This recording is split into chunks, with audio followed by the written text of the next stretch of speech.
Now, from WYDC TV, this is Big Fox News at 10. We begin tonight in Chemung County, where COVID cases are skyrocketing. The health department reported 582 new cases on Monday in the county. This brings the Chemung County active case count to more than 1,200 people. The county health department says a majority of new cases are coming from younger patients between 25 and 35 years old. Most new cases are being reported from unvaccinated residents. The county is also reporting 22 new deaths since December 18th. The president is outlining steps to tackle the spread of the highly contagious Omicron variant as the country hits a new milestone. 1 million cases were recorded on Monday. That's the highest COVID case count in a single day. Madeline Rivera is in Washington with the latest details on the president's remarks. The new year is kicking off with a new high in COVID infections, straining healthcare systems where resources are already stretched thin. New Jersey, for instance, is asking for federal and National Guard reinforcements for long-term care facilities as many struggle with staffing shortages. The numbers we're seeing today blow anything we have seen since the start of the pandemic out of the water. New York also seeing a similar surge. Hospitalizations continue to rise. That is a trend that is, again, troubling. As of Monday, more than 103,000 people were currently hospitalized with COVID, the first time the total has reached six figures in nearly 4 months.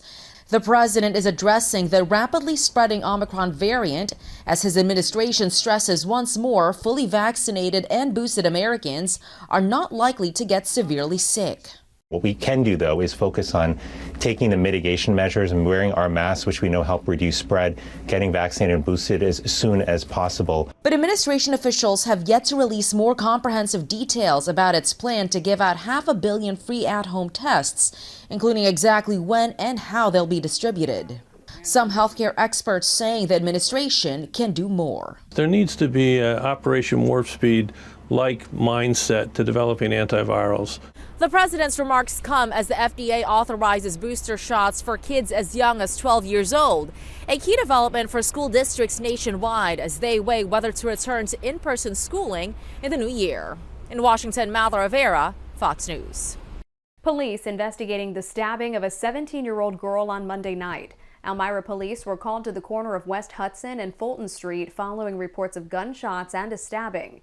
The 17-year-old victim was taken to the hospital and is expected to recover from her injuries. However, police say she was uncooperative when later questioned about the incident. Anyone with information about the assault is asked to call Elmira police. The village of Addison will be implementing additional traffic safety measures to protect pedestrians. This comes after a 13-year-old student was involved in a hit-and-run accident on Monday. The village plans to deploy safety patrol officers to monitor crosswalks in order to protect students. Addison officials are also hoping to work with the state to adjust the speed limit within the village. The Elmira City School District is hosting a job fair for prospective employees on Thursday. The school district is hoping to attract applicants for over 24 job openings. Some of the positions include teachers, aides, bus drivers, custodial and cafeteria staff, and hall monitors. The job fair will take place at the district administrative office starting at 10 a.m. A showdown in the Senate looming over voting rights legislation. Senate Majority Leader Chuck Schumer vows to hold a vote later this month on a rule change to the filibuster in the hopes of being able to advance the bill. Republicans say it's a major mistake, one they could benefit from in the years to come. Caroline Shively reports from Washington. Democrats are moving forward with a plan to jumpstart their stalled voting rights bill, a top party priority in recent months. To do it, Majority Leader Chuck Schumer wants to change the Senate's filibuster rule, which requires 60 votes to overcome opposition in the body, crucial to passing a voting bill in the evenly split Senate. In a letter to colleagues on Monday, Schumer wrote the legislation is needed to counter the Republican voter suppression and election nullification laws passed by numerous states. Senator Schumer also connected those state laws to the January 6th riot, calling that day a broader illness, an effort to delegitimize the country's election process. If we don't protect voting rights, if we don't protect against the kind of un-American mischief to overturn elections in the future, nothing else we do will matter. It's a solution in search of a problem. It's unconstitutional to federalize the elections. Changing the filibuster could have long-lasting impacts on the Senate well past voting rights legislation, no matter who is in power. Does anybody think that if Republicans, if the 60 vote requirement goes away and Republicans control the House, the Senate, and the White House, they wouldn't do things like impose a national voter ID requirement on, quote, voting rights? Senator Schumer plans to schedule a vote on the filibuster in the next 2 weeks. In Washington, Caroline Shively, Fox News. A deadly winter storm slamming parts of the East Coast, causing chaos and frustration for commuters and holiday travelers. Casey Stegall is at DFW International Airport in Texas with the latest. It was a dire situation on I-95 near Fredericksburg, Virginia. A crash involving 6 tractor trailers combined with more than a foot of snow, icy roads and disabled vehicles, leaving hundreds of motorists stranded in their cars for hours overnight in below freezing temperatures. Some reportedly stuck for over 15 hours running out of fuel and food. I've been stranded since yesterday morning. Virginia's Department of Transportation calling the traffic jam unprecedented, deploying additional resources to help clear the interstate. It's probably one of the wettest, heaviest, deepest, and it came quick.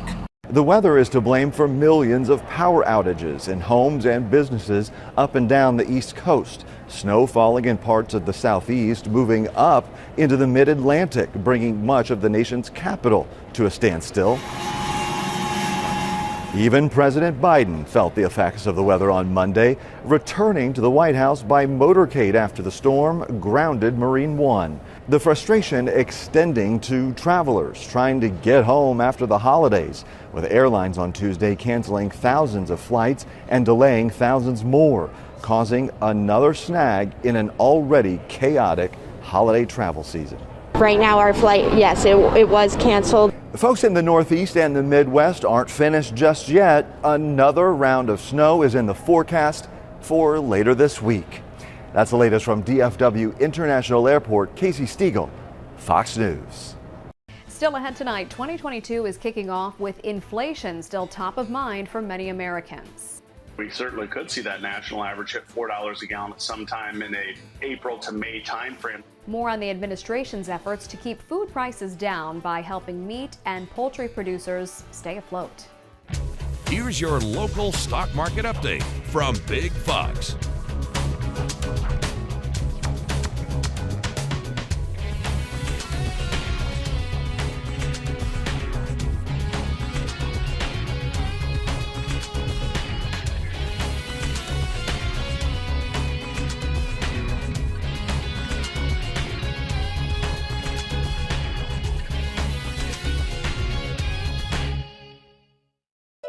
Now, your Twin Tiers forecast from Big Fox.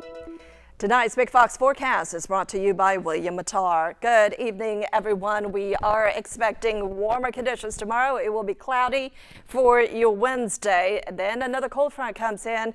We could have a few flurries on Thursday and then better chances of snow for your Friday. In fact, we could get up to around 3 inches in many of our hometowns. But for tomorrow, as high pressure moves to the east, it will send south winds right into the Twin Tiers, and so we are expecting temperatures to be about 10 degrees warmer than today. But here comes another system that will spread some snow back into our area on Thursday, and it is going to push in Arctic air into our area. So if you're trying to work out those extra pounds that you picked up over the holidays and you're going to take a walk, temperature readings will be quite cold at 9 o'clock, 35 degrees, 41 at lunchtime, and then we drop down to around 38 degrees by 5 o'clock in the evening. So our future radar is showing not a lot of activity for the next 24 hours, other than those clouds will really start to increase by the latter part of the day. You will notice there will be a few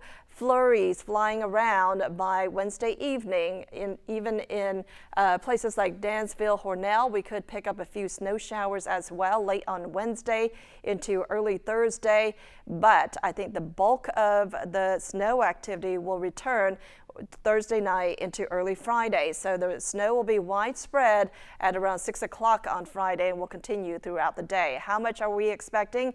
Anywhere between 1 to 3 inches will be possible. Off to the east, a lot more where they could pick up over a foot of snow. But I think in the Twin Tiers, it's going to be a lot less behind the system. But we're going to notice that cold air back by the end of the week. Here's a look at your forecast. It's definitely going to be cold tonight, below freezing for most of us. 30 degrees in Corning, 26 degrees in Elmira, and 29 degrees in Wayland. Highs tomorrow around 44 in Elmira, 42 in Corning, and also in Watkins Glen and in Mansfield around 40 degrees. There will be a lot of clouds across our area, but there will be some peaks of sunshine for some of our hometowns. Our 7-day forecast calls for much colder conditions on Thursday. Highs only around 34 degrees. There will be some sun, and then the clouds will start to increase again late in the day on Thursday. Snow chances for Friday. It will be quite cold. In fact, we'll be below freezing throughout the day. Starting off in the 20s, only warming up to around 29 degrees, and it looks like those teens will be back by Saturday morning. We should see a lot more sunshine on Saturday, but still going to be cold with highs in the 20s. We warm up to around 42 degrees on Sunday, but we do have another system coming in. There could be a few flurries on Sunday, and then much colder air on Monday and Tuesday with highs only in the 20s. President Biden met virtually with farmers and ranchers on Monday as Americans struggle with higher food prices. Madeline Rivera is in Washington with more on the administration's efforts to keep food prices down by helping meat and poultry producers stay afloat. 2022 is kicking off with inflation still top of mind for many Americans. Gas Buddy predicting the national average price of gasoline will climb early in the year. We certainly could see that national average hit $4 a gallon at some time in a April to May timeframe. A Fox Business poll in December shows 84% of Americans are worried about higher prices. On Monday, the president laid out several steps to fight inflation at the grocery store, blaming 4 large meatpacking industries for monopolizing the market and driving prices up. Capitalism without competition isn't capitalism, it's exploitation. That's what we're seeing in meat and poultry and those industries now. Small, independent farmers and ranchers are being driven out of business. Using $1 billion from the American Rescue Plan, the Biden administration says it intends to help independent meat and poultry producers, train workers, finance infrastructure, and provide loans and support to businesses. Despite the initiatives, one economist has a warning for the administration. Inflation is very hard to stop once it gets going because you get a little consumer price index increase, then wages have to rise to match that, wholesale prices have to rise, and it becomes a system that feeds on itself. The Justice Department and the U.S. Department of Agriculture also announced a new effort to better enforce competition laws, including a portal to report potential violations, which they aim to launch within 30 days. Telecom companies reverse course after rebuffing a delay request by U.S. officials. Apple hits a new record, and Ford is powering up its electric pickup production. Cheryl Casone has these stories and more. What a difference a day makes. Verizon and AT&T reversing course and will now delay the rollout of their 5G service for 2 weeks. The carriers had previously rejected a request from federal transportation officials to delay the launch, which was set for Wednesday. Regulators have said the new cellular services could confuse key cockpit safety systems. Well, Apple became the first company with a $3 trillion stock market value on Monday, reaching the milestone, then retreating. Investors are betting that Apple has more innovation coming. It's set to deliver new iPhones, AirPods, and possibly a VR headset. Meanwhile, the 2-year pandemic-fueled tech boom may be coming to an end. The Consumer Technology Association sees tech retail sales slowing growth by 2.8% this year. The forecast released at the group's annual CES trade show in Las Vegas.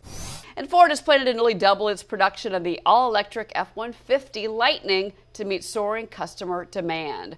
Ford says it has nearly 200,000 reservations for the truck. Customers can start converting them to firm orders on Thursday. Production of the F-150 Lightning will begin this spring.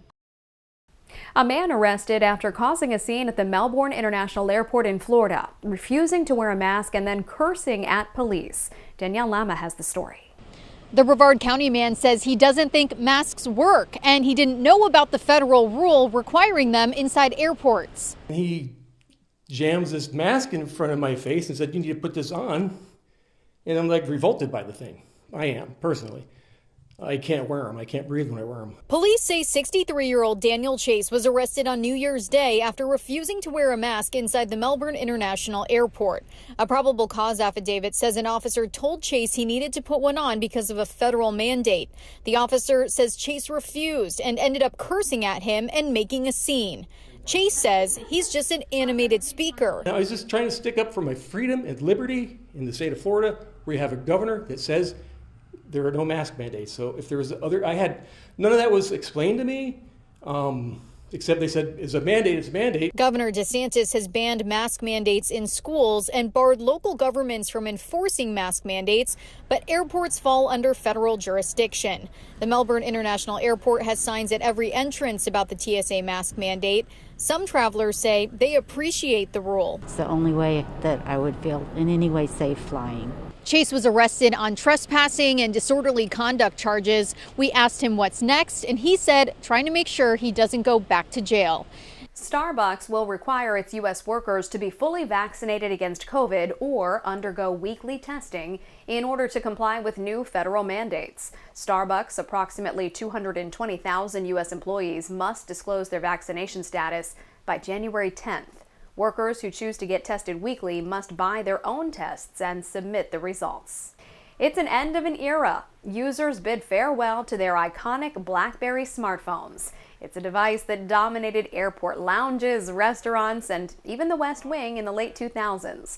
The once indispensable smartphone is now pulling the plug on its service. The Canadian company, now a specialist in cybersecurity software, announced that as of January 4th, it would no longer support the devices, which means if you have a BlackBerry, it may not be able to receive or send data, make phone calls, or send text messages reliably. However, Android-powered devices carrying the BlackBerry name will be in the clear. Bees do a lot more than make honey. Jackie Ibanez has a look at how decreasing bee populations could impact what you eat and how a group of protesting beekeepers are raising awareness. Honeybees are responsible for pollinating 80% of flowering plants in the United States, including more than 100 of the fruits and vegetables we rely on. And all those pollinated crops come with a huge profit of roughly $18 billion, but those benefits are at risk. According to data collected from the nonprofit group Bee Informed Partnership, between April of 2020 to April 2021, beekeepers in the U.S. lost almost 50% of their colonies, with losses attributed to climate change, harmful farming techniques, and the use of pesticides. But bee colonies aren't just dwindling here in the States. Conditions in Chile are also creating quite the buzz. Bees are dying. Bees are important worldwide. As beekeepers placed dozens of hives containing thousands of bees in the streets outside a government building Monday, protesting the extreme drought plaguing their country, which they say is killing the plants bees need to survive. There would be no life if bees die. Law enforcement arrested at least 3 of the protesters as bees swarmed the streets. It's dangerous for the people who are allergic because they can cause death. According to the Office of the U.S. Trade Representative, the U.S. imports roughly $2 billion worth of fruits and nuts from Chile, meaning the flow of those goods could be disrupted if their bee population dramatically decreases. We want to leave you with a smile tonight. The snowstorm pounding parts of the East Coast Monday was not an issue for the pandas who live at the Smithsonian National Zoo. They made their way through the fresh snowfall without missing a beat. Not everyone could say the same. The storm dumped heavy snow on the Washington metropolitan area, closing government offices and schools, and even grounding the president's helicopter. As much as 10 inches of snow was forecast for the District of Columbia, Northern Virginia, and Central Maryland. Well, thanks for joining us tonight. We hope you have a great evening.